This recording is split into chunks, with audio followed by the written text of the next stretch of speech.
Reception bride যখন এক মাথা তেল চিপচিপে চুল নিয়ে সাজতে বসে তখন মেকআপ আর্টিস্টদের মাথায় হাত দেওয়া ছাড়া আর কিছুই করার থাকে না। হ্যালো এভরিওয়ান, কেমন আছো সবাই? আশা করছি সবাই ভীষণ ভালো আছো, আমিও ভীষণ ভালো আছি। আজকে আবার তোমাদের সাথে আমার একটা রিয়েল ব্রাইডের স্টোরি শেয়ার করতে আসলাম। আমার এই ব্রাইডের লোকেশন ছিল খেরবাড়ি হাট, আমার বাড়ি থেকে মাত্র 10-15 মিনিটের রাস্তা। আর প্রথমেই আমি যেটা দেখে একদম খুশি হয়ে গেছিলাম সেটা হচ্ছে ব্রাইডের স্কিনটা এতটাই ভালো ছিল যে আমি তো মনে মনে ভেবেই নিয়েছিলাম যে লুকটা আজকে একদম অন্যরকম করব। তবে হ্যাঁ, সর্বোপরি ব্রাইড কিরকম লুকটা চাইছে সেটাই সব থেকে বেশি ম্যাটার করে। তবে আমার ব্রাইডের একটাই বক্তব্য, তোমার যেমন ইচ্ছে তেমন করে তুমি আমায় সাজাও। ব্যাস, আমিও লেগে পড়লাম একদম আমার নিজের মনের মতো করে ব্রাইডকে সাজাতে। এখানে আমাদের বুকিংটা আলট্রা এইচডিরই ছিল, তবে যেটা বলতেই হচ্ছে ব্রাইডের ন্যাচারাল স্কিনটা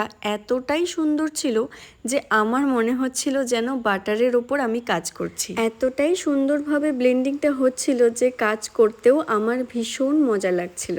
আপকামিং যারা ব্রাইডরা আছো তাদের ক্ষেত্রে একটাই কথা বলবো, তোমরা স্কিনটার একটু হলেও যত্ন নাও। খুব বেশি কিছু যে তোমায় করতে হবে তা একদমই বলছি না। আমরা যতই ভালো ভালো ব্র্যান্ড দিয়ে মেকআপ করি না কেন, তোমার স্কিনে যদি তুমি একদমই যত্ন না নিয়ে থাকো, তোমার স্কিনটা যদি ভীষণ রকম ভাবে ডিহাইড্রেটেড থাকে, সেক্ষেত্রে কিন্তু মেকআপে একটা গ্লোই বেস আনাটা মেকআপ আর্টিস্টদের পক্ষে ভীষণ কষ্টকর একটা ব্যাপার। আমার আজকের ব্রাইডের চোখ দুটো দেখে আমি প্রথমেই ভেবে নিয়েছিলাম যে এই চোখে আমি কাজল আর আইলাইনার এই দুটোই পরাবো। চোখের মাধুর্য যতটা আছে তাকে আরো খানিকটা বাড়িয়ে তুলবো যাতে চোখ দুটি আরো বেশি মায়াবী দেখায়। ঠিক সেই কারণেই আমি আই মেকআপটাকে এরম টানা টানা ভাবেই করেছি। মেকআপটা আমাদের পুরোপুরি কমপ্লিট, এরপর শুধু মেকআপের সাথে সুন্দরভাবে মানানসই একটা লিপস্টিক। আর এই মেকআপটার সাথে আমার মনে হয়েছিল একটা নিউড লিপস্টিকই সব থেকে ভালো রকম ভাবে যায়।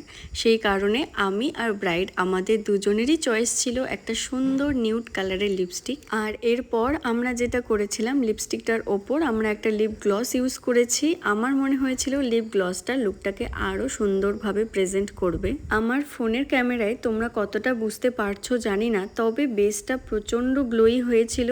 আর আশা করছি কিছুটা হলেও তোমরা ক্যামেরার মাধ্যমে বুঝতে পারছো। আর এই হচ্ছে উইদাউট হেয়ারস্টাইল আমাদের ব্রাইডের পুরো লুক। আর এরপরই পালা হেয়ারস্টাইলের, যেটা নিয়ে আমরা প্রচন্ড ভয়ে ছিলাম। প্রথমে আমরা ভেবেছিলাম যে তেলটা হয়তো শুধুমাত্র পেছনের চুলটাতেই, তবে না, ফ্রন্ট সাইডের যে হেয়ারটা ছিল সেখানেও প্রচন্ড পরিমাণে তেল ছিল। আর এই হেয়ারে কোনোভাবেই ক্রিম্পিং বা কার্ল কোনোটাই করা সম্ভব ছিল না। সেই কারণে আমি ফ্রন্টের হেয়ারটাকে 3 ওয়েভ করে দু সাইড থেকে হেয়ারটাকে পেছনে লক করে দিয়েছিলাম। তবে হেয়ারে তেল থাকার কারণে 3 ওয়েভটাও খুব একটা ভালোভাবে করা সম্ভব হয়নি। যতটা করা গেছে আমি ততটা চেষ্টা করেছি করার। এর পরের পালা হচ্ছে গয়নাগাটি পরার। একে একে সমস্ত গয়নাগুলো আমি সুন্দর করে পরিয়ে আজকের ব্রাইডকে একদম রেডি করে নিচ্ছিলাম। গয়না পরিয়ে খোপায় সুন্দর করে ফুল গুজে আমাদের আজকের ব্রাইড কিন্তু একদম রেডি। এবার তোমরাই বলো যে ব্রাইডকে ঠিক কতটা মিষ্টি লাগছিল দেখতে। আমার ব্রাইডের কিন্তু সাজটা ভীষণ পছন্দ হয়েছিল।